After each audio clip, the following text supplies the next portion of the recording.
So hello no, ngayon no, pag-usapan natin itong tungkol sa pagiging hypocrisy ng mga tao. No? Alam nyo kasi, kailangan pa ba nating kumuha ng video? Halimbawa, nagbibigay tayo ng tulong sa mga tao. Nagbibigay tayo ng pagkain, pera, mga booklet, mga verses, Bible. Kailangan pa ba nating, halaka dito ka, yan, sige, videohan mo kami. O yan, binigay kayo, yan. Kailangan pa ba natin gawin ito upang makita ng mga tao na tayo ay matuwid? Kailangan pa ba nating kumuha ng mga video at ipakita sa lahat na tayo ay nagbibigay ng mga Biblia, booklet, pagkain doon sa mga tao? Ang ganitong gawain kasi ay parang isang scripted. Kailangan pa ba natin itong gawin? Anong habol ng isang tao? Bakit niya ginagawa ito? Ganito rin. Kailangan pa ba nating isulat dito sa mga t-shirt natin dito sa harap at sa likod ang mga verses ng mga verses ng Biblia? Kailangan pa ba nating isulat yan para mapakita sa mga tao? Anong habol mo? Anong habol natin? Anong habol ng isang tao? Bakit niya ginagawa ito? Ano bang sinasabi ng Panginoon sa mga patungkol sa mga ganitong klaseng tao? Dito sa ibang verses sa Mateo, patungkol doon sa pilakterya, no? Anong sabi ng Panginoon? Sundin mo ang kanilang mga sinasabi, ngunit huwag mong sundin ang kanilang mga ginagawa. They are hypocrites. Anong sabi ng ating Panginoong Kristo dito sa sulat sa Matthew chapter 6 verse 1? Huwag mong ipakita ang mga mabubuti mong gawa sa mga tao. Kasi kung gagawin mo ito, wala kang gantimpala na matatanggap mula sa iyong Ama na nasa langit. Ngunit hindi sila nakikinig dito. Patungkol din sa nagbibigay ng tulong. Nagbibigay ka ng ganyan. Anong gusto ng Panginoon? Doon sa Matthew chapter 6 pa rin, patungkol sa nagbibigay, di ba? Dapat magiging sekreto. Upang sa iyong mga ginagawa, ang Diyos tumitingin sa iyo, ay siyang magaganti sa iyo.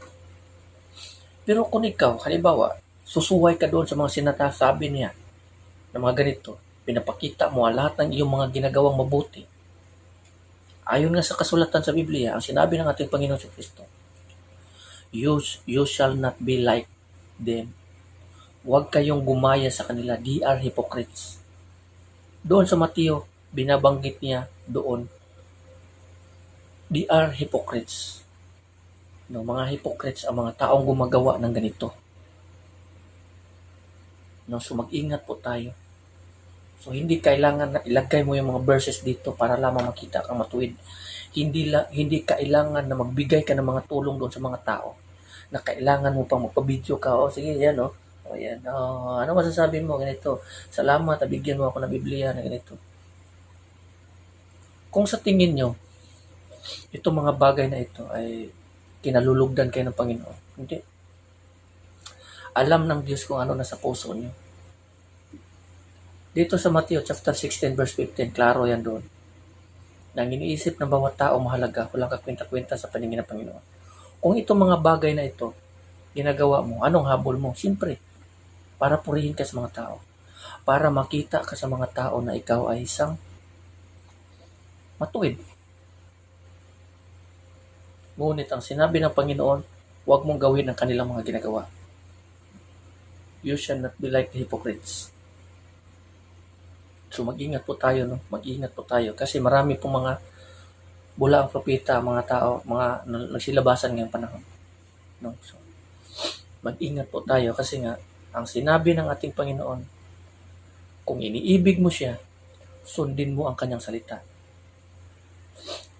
Kung iniibig mo siya, ngunit hindi mo sinunod ang kanyang salita, hindi ka tunay na kanyang follower, tagasunod. You are hypocrites. So mag-ingat po tayo sa mga ganitong klaseng gawain. Kung akala po natin na ito ay maganda at matuwid, basahin po natin bago natin gawin ang isang bagay kung ano ang sinasabi dito sa kasulatan. Kasi marami mga preacher, mga evangelist, Kristiyano na mga gumagawa niyan. Lakalakad, pakita nila doon ng mga verses, ang lalaki ng mga verses dito sa mga t-shirt nila. Nagbibigay ng tulong, kukuha ng video, pinupost sa social media for the sake of fame and glory. Na yung mga bagay na yan ay hindi karapat-dapat sa mga tao, kundi para doon sa may likha, sa Diyos, hindi sa tao. Kaya iwasan niyo po ang ganitong klaseng mga gawain. Be holy for God is holy. No? Huwag kayong gumawa, huwag niyong gayahin ng mga ganyang ginagawa ng mga taong yan. Yan yung mga taong panitawag sa pangalan ng Panginoon, hindi naman namumuhay sa kasulatan. Kaya nga sinabi ng ating Panginoon Kristo patungkol sa mga tao ito na tumatawag sa kanyang pangalan ngunit hindi namumuhay sa kanyang salita. Ang sabi ng ating Panginoon, not everyone who calls to me, Lord, Lord, shall inherit the kingdom of God. Shall enter the kingdom of God. Not everyone. Hindi lahat daw na tumatawag sa kanyang pangalan, Panginoon, Panginoon, makakapasok sa kanyang kaharian, sa kaharian ng Diyos. Hindi lahat. So kung ikaw, iniibig mo ang Panginoon, sundin mo ang kanyang mga salita, yung mga sinasabi dito. Kung iniibig mo ang Panginoon, hindi ka namumuhay sa kanyang mga salita, you are hypocrites. No, you are hypocrites. No, doon sa mga sinasabi. Bakit nyo tinatawag ako? Bakit nyo ako tinawag na Panginoon, Panginoon?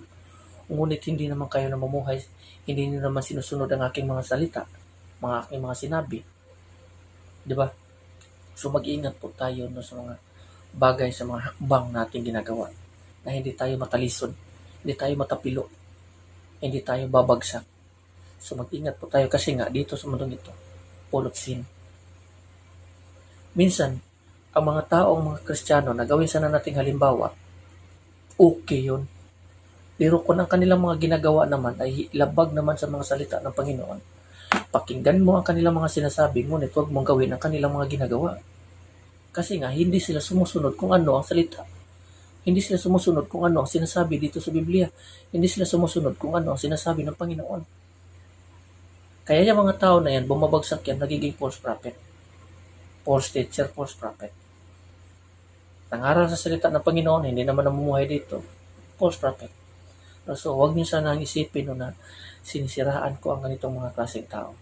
Hindi ko sinisiraan yan. Ito ay isang paalala na huwag niyo gawin ang kanilang mga ginagawa. Alam nila kung ano ang sinasabi sa Biblia, ngunit siguro for the sake of, kasi nga, isa lang kasing habol nila para sumikat, para makilala sa mga tao. Ano bang halaga niyan? Walang kakwenta-kwenta yan. Walang taong karapatan yan. May karapatan yan, kundi sa Panginoon talaga yan. Kung yung mga bagay na yan, at tumatanggap ka ng mga papuri mula sa mga tao, pagdating ng panahon, ilalayo ka niya sa kanyang presensya. Self yan self-interest. No, so mag-ingat po tayo sa mga ganitong klaseng gawain. Kasi nga, ito yung dahilan na tayo ay matatapilo. Bumabagsak sa lupa. Bumabagsak sa impyerno at tayo mapaparusahan. Baka ang iniisip nating kaligtasan pagkatapos ng buhay nito, impyerno pala. Magiging kawawa tayo. Kaya nga sinasabi ng ating Panginoon Jesucristo, di ba? Na imbis na sa kanilang mga tao na inilaan sa kanila yung kaharian ng Diyos, itinatapon sila doon sa impyerno at kung saan doon sila magnanangis. No? So, sila yung pinatamaan ito, no? Yung mga taong hindi namumuhay, nangangaral ng mga ganito pero hypocrisy. Tumatanggap ng mga ganito na hindi naman sana sa kanila sa Panginoon. So mag-ingat po tayo. We are living. Tayo po ay namumuhay sa isang mundo na maraming patibong na hindi natin nakikita. So mag-ingat po tayo na baka yung mga taong sinusunod yung example na ito, sundin ko to bilang isang example na namumuhay na makadiyos, yung pala hypocrisy. So mag-ingat po tayo, no? So huwag niyo sanang isipin na sinisiraan ko ang ganito. Ito ay paalala lamang na tayo po dapat ay mumuhay kung ano ang sinasabi dito sa Biblia, especially dito sa Matthew chapter 6. Malaki pong bagay at kahulugan yan ang sinasabi dyan, no? So Hanggang dito na lang, no? God bless everyone.